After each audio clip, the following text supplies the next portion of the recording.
Le flash foot du jour, le média anglais The Mirror affirme que Cristiano Ronaldo pourrait rejoindre Chelsea. D'après les informations dévoilées par ce média, ce serait en tout cas une possibilité envisagée par Chelsea. Les Blues, en difficulté en championnat et qui viennent de virer leur entraîneur, prospectent toujours pour trouver leur nouveau coach parmi une liste de 6 candidats. Mais le propriétaire du club londonien, à savoir Todd Boehly, qui a déjà pensé à Cristiano Ronaldo en décembre 2022, aurait toujours le désir de voir le Portugais porter le maillot bleu de Chelsea prochainement. Un ancien président du FC Barcelone n'a pas manqué de totalement s'enflammer pour un éventuel retour de Messi. Juan Gaspar ferait tout pour faire revenir le septuple Ballon d'Or. Le retour de Messi à Barcelone serait comme si Maradona revenait à la vie et jouait pour Barcelone à l'âge de 25 ans.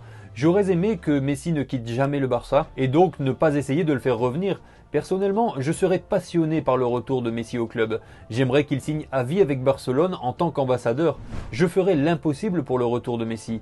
Je me sentirais l'homme le plus heureux du monde pour l'avoir réalisé. Il n'y a qu'une seule personne qui a signé Messi et cette personne, c'était moi. Je me sens très proche de lui. Au Camp Nou, Léo Messi n'a jamais été sifflé et ne le sera jamais, a-t-il déclaré, non sans conclure par une petite pique aux supporters du PSG. Le jeune Brésilien Endrick parle de la pression autour de lui. Pour le magazine GQ, il a été lucide sur sa situation. Je n'ai pas demandé à devoir répondre à autant de médias. Il y a des situations qui dépassent les bornes, comme dire que je suis le nouveau Pelé. Personne ne sera Pelé, c'est le roi du football, mais on ne peut pas demander aux gens de ne pas parler de ma vie. J'ai toujours dit que j'aimerais avoir tous les Brésiliens près de moi, mais je comprends de plus en plus que ce n'est pas possible et qu'il y aura toujours des gens pour m'attaquer, a soufflé Endrick. De nouveau à Chelsea, la facture des entraîneurs atteint les 58 millions. Après avoir versé 11 millions à Thomas Tuchel lors de son départ en septembre, les Blues en avaient déboursé 25 pour arracher Graham Potter et son staff de Brington. Cependant, 7 mois plus tard, Potter a été licencié par Chelsea. Selon le Daily Mail, en compensation de son départ, il devrait recevoir la somme de 15 millions d'euros en plus des 7 millions déjà perçus. Cette somme élevée souligne la pression financière sur le club de Londres qui doit rééquilibrer ses comptes. Les dépenses liées aux entraîneurs vont plomber le bilan cette saison.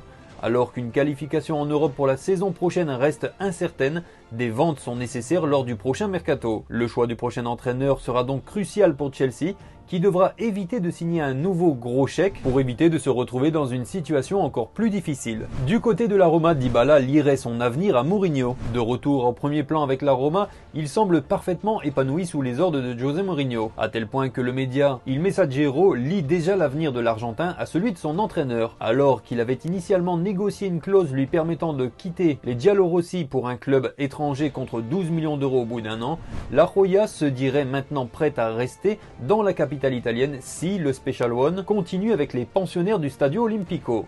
La Roma compte en tout cas sur son duo pour décrocher un billet pour la prochaine Ligue des Champions. Le fils de Carlo Ancelotti va quitter le Real Madrid pour entraîner son premier club. Selon le journal espagnol Marca, l'actuel entraîneur adjoint au Real Madrid va voler de ses propres ailes.